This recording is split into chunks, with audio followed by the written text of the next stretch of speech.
पदाधिकारी यहाँ पे उपस्थित हैं, मैं उनका भी परिचय आपको करा देता हूँ।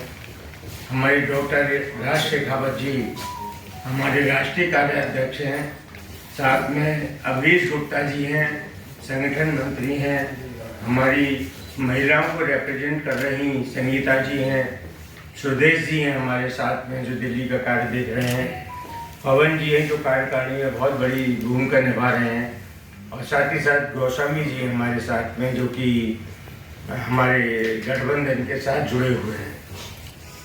सबसे पहले तो लोग पूछते हैं कि इतनी सारी पार्टियां हैं तो एक और नई पार्टी बनाने की क्या जरूरत पड़ी। उसका मैं स्वयं आंसर दे देता हूँ।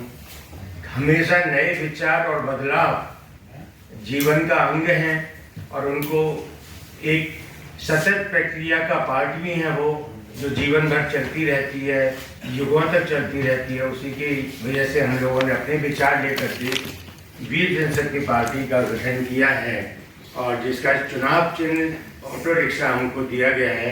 उसी के अंतर्गत हम लोग आने वाले चुनावों में दिल्ली के में ज़्यादा से ज़्यादा सीटों पर लड़ने का मन बना चुके हैं, और हम 3 मुद्दों पर विशेष रूप से लड़ रहे हैं। लड़ाई बड़ू इसलिए कह रहा हूँ, हालांकि मैं जैन हूँ, हम लोग लड़ाई में विश्वास नहीं करते हैं, लेकिन जब चुनाव की बात होती है तो सब लोग कहते हैं चुनाव लड़ना वर्ड यूज करते हैं।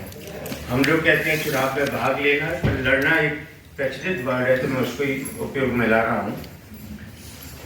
पहला हमारा मुख्य मुद्दा है कि भारतवर्ष को सनातन राष्ट्र घोषित किया जाए, क्योंकि बाकी सभी पार्टियां हिंदू राष्ट्र की बात करती हैं। मुख्य हमारे देश के साधुवान हिंदू राष्ट्र की बात करते हैं, लेकिन मैं हमेशा कहता हूं कि हम लोग सनातन राष्ट्र की बात करें, क्योंकि भारत में 4 धर्मों ने जन्म लिया है, हिंदू, जैन, बौद्ध और सिख। अभी जो भी हैं वो अपने आप को सनातनी समझेंगे, इसलिए इस कल्पना के साथ में और इस विचार के साथ में हम लोग चुनाव में भाग ले रहे हैं। दूसरा हमारा बहुत बड़ा मुद्दा है, जो कि सभी लोग डिफरेंट वे में बोलते हैं कि देश में बेरोजगारी बहुत बढ़ रही है।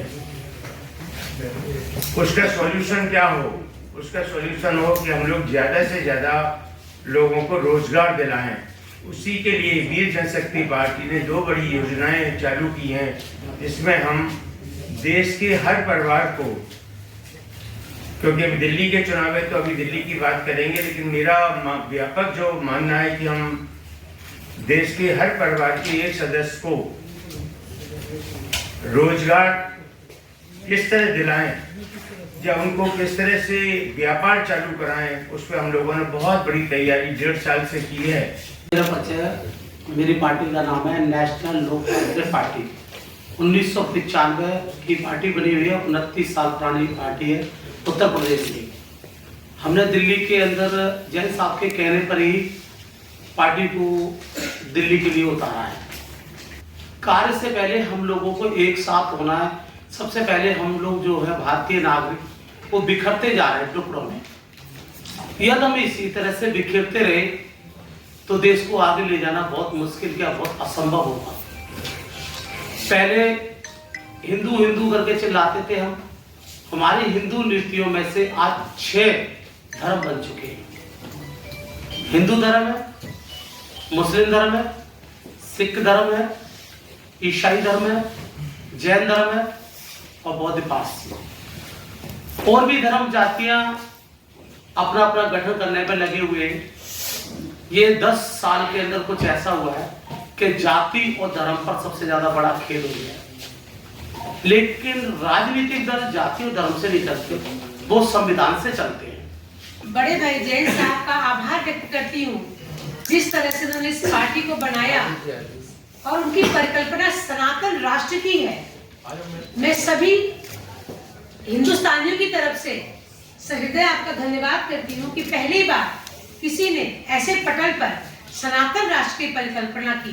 हम सब आपका आभार अभिनंदन व्यक्त करते हैं और आपको मातृशक्ति की तरफ से सारे शुभाशीष हैं कि जिस भी अच्छे कार्य के संकल्प में आप निकले हैं वो अच्छा कार्य का आपको साथ मिले, सहयोग मिले और ये कारवां दिल्ली से बढ़कर पूरे देश में समृद्धि, सरलता और सरसता लाए। यही हमारा उद्देश्य है। इसका भी जो मुख्य उद्देश्य है वो व्यवस्था परिवर्तन का है।